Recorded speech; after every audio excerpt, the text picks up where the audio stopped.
তো উনি তো সর্বভারতীয় সাধারণ সম্পাদক, উনি কেন রাস্তায় নেমে কর্মীদের পাশে দাঁড়াচ্ছেন না? বিধানসভা নির্বাচনে তৃণমূলের গোহারাহার, তারপর থেকে আর মাঠে ময়দানে দেখা যাচ্ছে না তৃণমূলের সর্বভারতীয় সাধারণ সম্পাদক অভিষেক বন্দ্যোপাধ্যায়কে। ফলতার পুনর্নির্বাচনে প্রচারে যাননি। ভোটের লড়াই থেকে রণভঙ্গ দিয়েছেন তার ঘনিষ্ঠ হিসেবে পরিচিত তৃণমূল প্রার্থী জাহাঙ্গীর খান। সেখানে চতুর্থ হয়েছে তার দল। ভেঙে চুরমার হয়ে গেছে ডায়মন্ড হারবার মডেল, জানিয়ে ক্ষোভ উগরে দিয়েছেন দলের অনেকেই। তবে নাম নেওয়ার সাহস দেখাননি কেউ। এবার অভিষেক বন্দ্যোপাধ্যায়ের ভূমিকা নিয়েও একেবারে চাঁচাছোলা আক্রমণ শানিয়েছেন বিশ্বজিৎ দেব, যিনি তৃণমূলেরই রাজ্য কমিটির একজন সদস্য। বলছেন মেরুদণ্ড ভেঙে গেছে অভিষেক বন্দ্যোপাধ্যায়ের। আজকে বিভিন্ন জায়গায় অভিযোগ উঠছে যে কর্মীরা মার খাচ্ছে, কর্মীরা গড়ছাড়া। তো উনি তো সর্বভারতীয় সাধারণ সম্পাদক, উনি কেন রাস্তায় নেমে কর্মীদের পাশে দাঁড়াচ্ছেন না? কেন সেটা ওনাকে বলতে হবে, কেন দাঁড়াচ্ছেন না। তার কারণটা হচ্ছে মেরুদণ্ড, ওনার মেরুদণ্ডটা ভেঙে গেছে।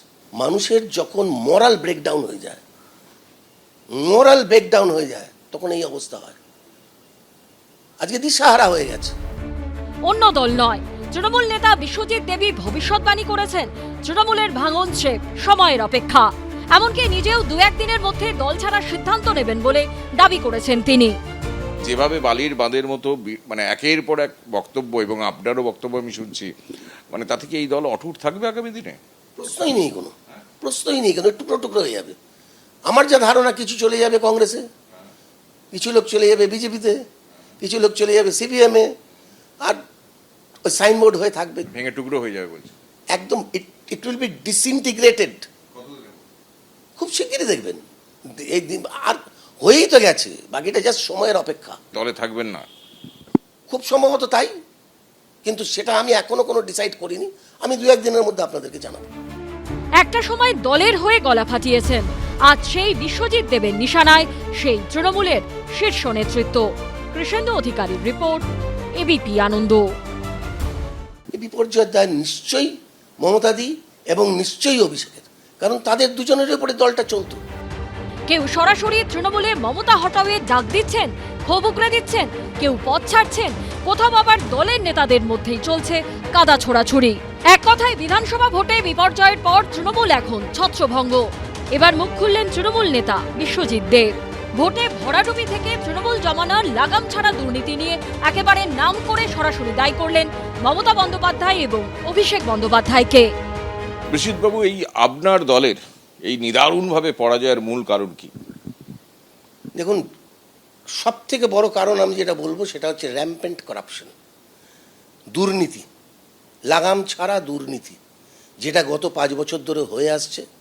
এবং আমি মনে করি যে দলের শীর্ষ নেতৃত্বের নজরে ছাড়া এই দুর্নীতি হতে পারে না। শীর্ষ নেতৃত্ব বলতে আপনাদের তো দুজন, মমতাদি এবং অভিষেক, এদের নজরে ছাড়া, এদের জ্ঞানের বাইরে, এদের অজান্তে এই ধরনের দুর্নীতি চলতে পারে না। এটা হতে পারে যে তারা জানতো না, মমতা বন্দ্যোপাধ্যায় কিচ্ছু জানতো না, আর একটার পর একটা দপ্তরে লাগাতার দুর্নীতি হয়ে গেছে। এটা কখনো হতে পারে? এটা বিশ্বাসযোগ্য? বিশ্বজিৎ দেব তৃণমূলের রাজ্য কমিটির সদস্য, পেশায় আইনজীবী, মিজোরামের অ্যাডভোকেট জেনারেল। সেই তিনি তৃণমূলের বিপর্যয়ের পর দলের বিরুদ্ধে সপ্তমে সুর চড়ালেন। আরজিকর কাণ্ডের প্রসঙ্গ টেনে সরাসরি নিশানা করলেন তৃণমূল নেত্রী মমতা বন্দ্যোপাধ্যায়কে। এত বড় একটা ঘটনা আরজিকরে ঘটল, মানুষ জনপ্লাবন এই সরকারের বিরুদ্ধে।